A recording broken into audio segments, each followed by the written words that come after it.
You ever get caught up in your own feelings? Man, I was caught up in my own feelings this week, feeling bad for myself, looking at my content, thinking, how bad am I doing on YouTube and as a content creator? I have been working on myself all week and throughout my life and trying to figure out who I am, and I can tell you right now that my biggest character flaw is my desire for competency and consistency and sticking with something. What is your biggest character flaw? What's something that you feel that you need to work on? I'll tell you how this happened. How this happened was I was sitting down, changing all my thumbnails and titles, and I went into my analytics. And while I was in my analytics, I noticed that the audience retention in the first 15 seconds on every single one of my videos dropped by between 60 to 70 to 80%. And I thought, man, my hooks are really bad.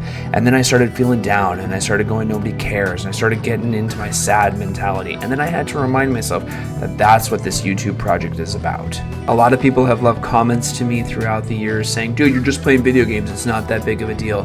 For me, it is. I've shown up every morning. I've streamed. I've worked on things. I've tried to use this as a pillar to get me out of bed and improve as a person. And I just realized with being in my feelings that nobody really cares. Nobody really cares what I'm working on. Nobody cares the projects that I'm working on. And therefore, I should just do what I want to do.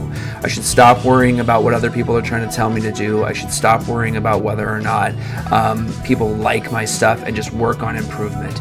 Every YouTube video that I clicked on, the hook shows the first 15 seconds, 70% of my audience just dropped off. And I go, well, time to get better. But for a brief moment, like many moments, I felt like throwing in the towel.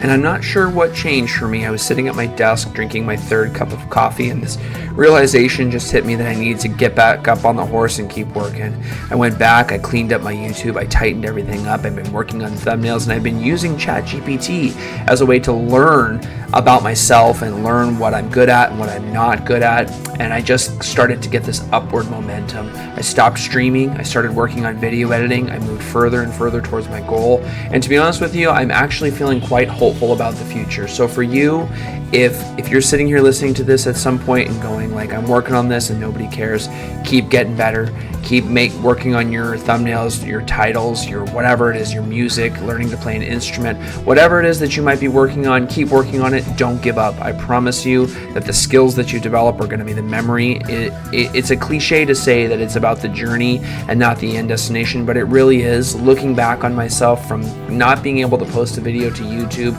to now having a full-on YouTube channel, I can tell you that it is all about the journey.